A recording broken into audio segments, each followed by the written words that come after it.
Dormir con alguien que ronca engorda. Los ronquidos interrumpen el sueño profundo, que es cuando se adelgaza.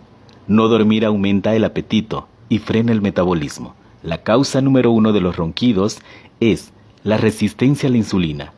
Tomar metformina mejora los ronquidos, previene la diabetes y baja los triglicéridos. Tomar 500 miligramos de metformina y dejar los alimentos como el pan, arroz, cereales, jugos y margarina es suficiente para dejar de roncar.